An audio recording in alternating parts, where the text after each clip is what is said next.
Bismillahirrahmanirrahim. Assalamualaikum warahmatullahi wabarakatuh. Alhamdulillahirabbil alamin. Asyhadu an la ilaha illallah wa asyhadu anna Muhammadan abduhu wa rasuluh. Allahumma sholli ala Muhammad wa ala ali Muhammad.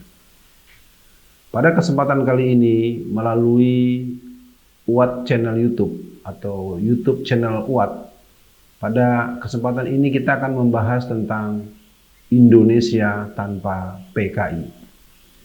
PKI adalah akronim dari Partai Komunis Indonesia yang disahkan sebagai sebuah partai dengan akronim PKI itu dilahirkan tanggal 23 bulan Mei tahun 1920. Judul kita adalah Indonesia tanpa PKI.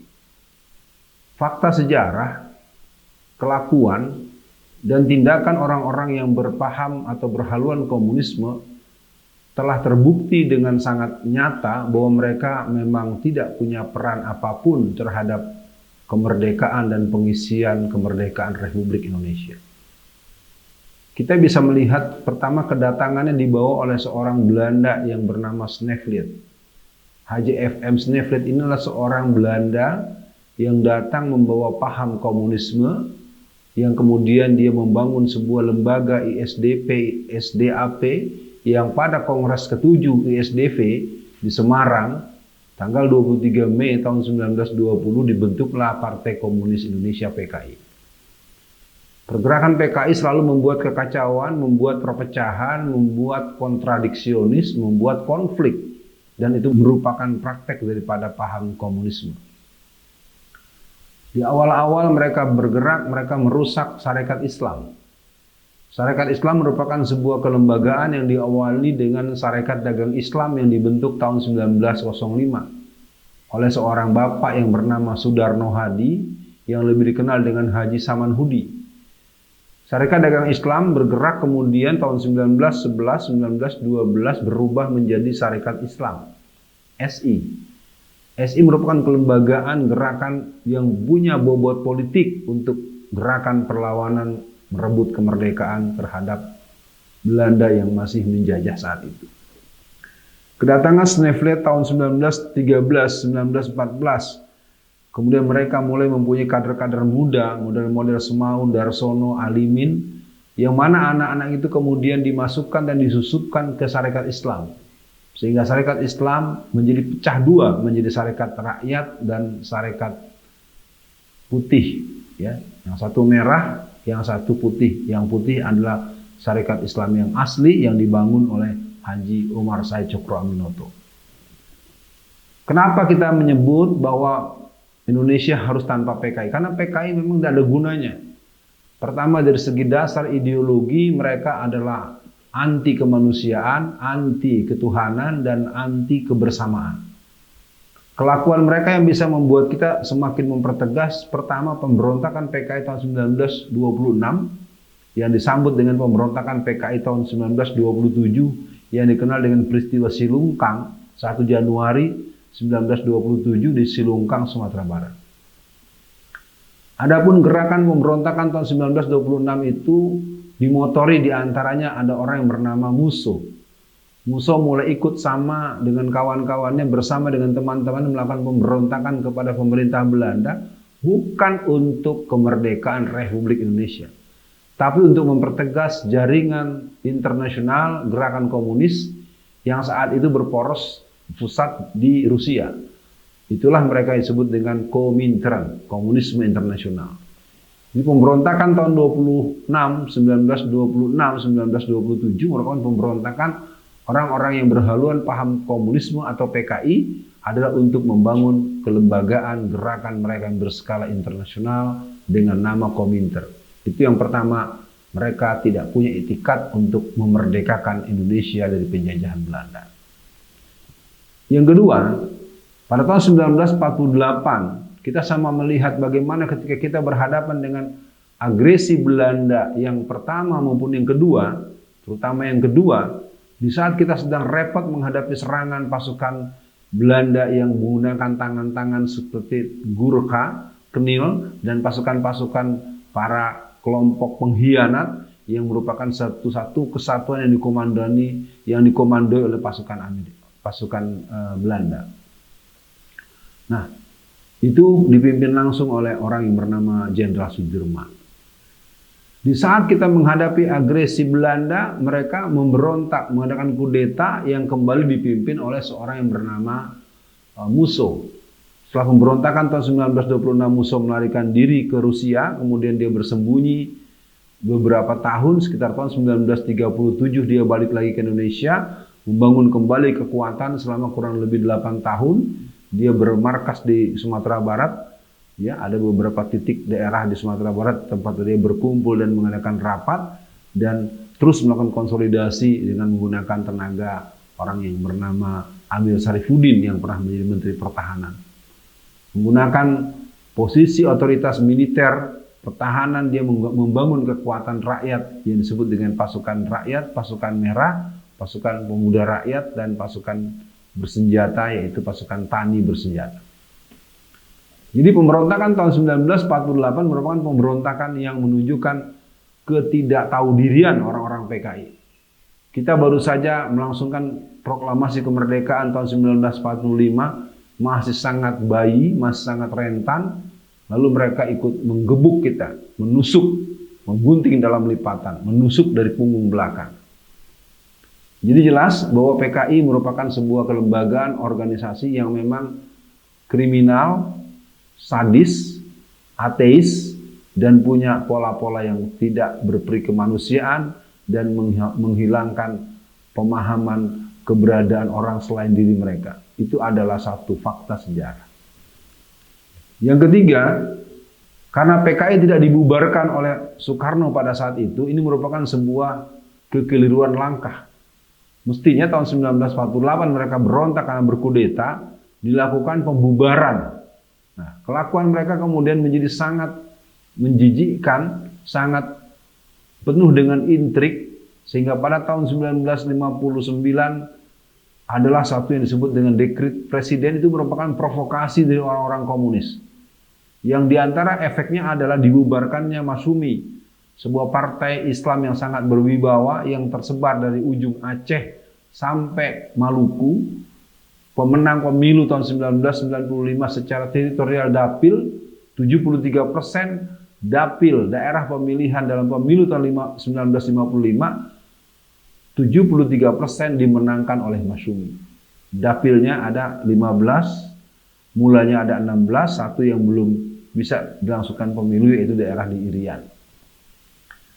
Nah, para pemirsa yang berbahagia, kita ingin mengatakan bahwa PKI memang merupakan satu kelembagaan yang penuh dengan gerakan-gerakan huru-hara, gerakan-gerakan sadis, manipulatif, dan penuh dengan gerakan tendensius yang penuh dengan agitasi, kebohongan, fitnah, dan kekejaman-kekejaman yang sangat di luar ambang batas kemanusiaan. Selang kurang lebih berapa tahun setelah tahun 1948 ikut pemilu tahun 55, 7 tahun berselang, mereka melakukan pemberontakan setelah 26, 48, 55 ikut pemilu, selang 10 tahun kembali membuat ulah. Pemberontakan PKI tahun 1965 itu merupakan pemberontakan prematur. Yang menurut rancangan mereka akan melakukan kudeta pada tahun 1971. Karena kedekatan dengan Soekarno dan kemudian dibangunnya satu kolaborasi Nasakom, nasionalis agama komunis, pada tahun 1963 terjadilah satu kekuatan yang memaksakan minyak dengan air, memaksakan iman tauhid dengan musyrik, memaksakan pandangan-pandangan positif dengan pandangan negatif, memaksakan api dengan air, memaksakan hal-hal yang manusiawi dengan yang bersifat kebinatangan, kejahatan, kekejaman, dan kezaliman. Itu merupakan sebuah hal yang sangat mustahil. Nasakom adalah satu kesatuan dengan akronim nasionalis agama komunis. Dengan Nasakom itulah mereka melakukan intimidasi yang keras kepada para ulama, menyerbu pesantren-pesantren, melakukan intimidasi, memaksa orang untuk mengikuti Nasakom. Nah, itu merupakan fakta yang pada tahun 1965 mereka merasa siap. Mereka melangsungkan gerakan yang sangat mengerikan. Mereka membunuh 6 orang jenderal dan salah satu perwira yang mengawal di salah satu rumah dari jenderal tersebut. Walhal para pemirsa sekalian, kita ingin mengatakan bahwa PKI merupakan sebuah jejak hitam dan berdarah-darah, jejak hitam dan bermerah-merah, jejak hitam dan menjarah-jarah. Mereka sekarang sudah merasa berkuasa kembali.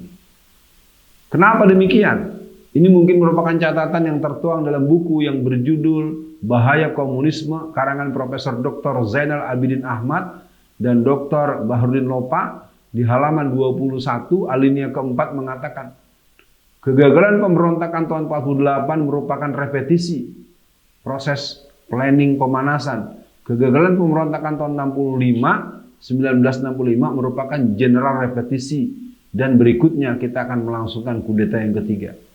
Buku tersebut dituliskan sekitar tahun 1967-an. Terbit dengan cetakan yang bagus tahun 1982, dan sampai hari ini tentu sudah mendekati 40 tahun lebih atau 40 tahun kurang 1 tahun. Ini merupakan satu fakta bahwa PKI adalah sebuah kelembagaan organisasi politik yang sudah dianggap dan dibubarkan. Persoalannya adalah para kader-kader mereka, para titisan-titisan mereka, para kelompok-kelompok penyambung ideologi mereka semakin hari menguat. Ini sangat terlihat betul di awal reformasi pada tanggal 21 Mei tahun 1998, di saat Bapak Presiden Soeharto saat itu menyatakan pengunduran dirinya sebagai Presiden Republik Indonesia. Artinya buat kita hari ini kita merasakan betul bagaimana gerakan Islam, dakwah Islam dengan menggunakan berbagai sebab, dengan berbagai alibi, yang jelas kegiatan Islam dibatasi, sholat dibatasi, aktivitas keagamaan menjadi sangat tidak membuat orang bergairah dan magnetis. Karena tokoh-tokohnya yang dianggap punya pandangan-pandangan yang menegaskan prinsip-prinsip kebenaran Islam, prinsip-prinsip tauhid, akan sampai pada benturan ideologi yang membuat mereka dimasukkan ke dalam penjara, atau mereka diperlakukan dengan sangat sadis, dengan sangat diskriminatif, dan penuh dengan nilai-nilai yang sangat di luar batas kemanusiaan. Kesimpulannya, bahwa PKI memang merupakan sebuah kelembagaan partai politik yang pernah ada. Dan PKI tidak ikut mempersiapkan kemerdekaan. PKI adalah sebuah kelembagaan yang dari awal tukang bikin rusuh, reseh, ngerecokin, bikin kacau, memecah belah organisasi. Jadi siapa saja yang masih membangga-banggakan PKI patut diduga orang ini memiliki kelainan jiwa secara ideologi perjuangan. Komunisme tidak ada tempat di negeri ini. Komunisme dengan nama-nama sementara yang mereka buat sebagai bentuk-bentuk cangkang-cangkang kecebong yang nanti mereka akan menjadi katak-katak PKI, kalian akan berhadapan dengan perlawanan yang lebih dahsyat dari apa yang kalian duga.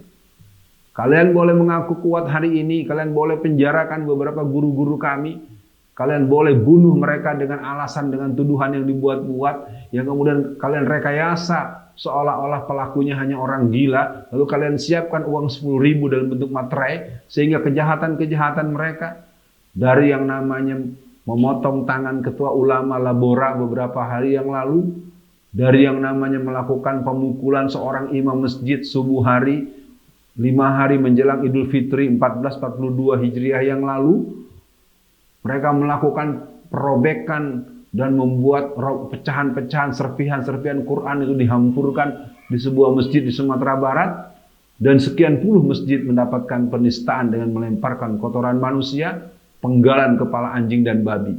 Catat buat kalian kaum PKI, kelakuan kalian terekam baik oleh para orang-orang tua yang mengerti hakikat kekejaman dan kebiadaban kalian, dan kami generasi pelanjut perjuangan penjaga keutuhan NKRI akan terus melakukan konsolidasi dan siap untuk bertempur dengan kalian dengan cara apa yang kalian mau.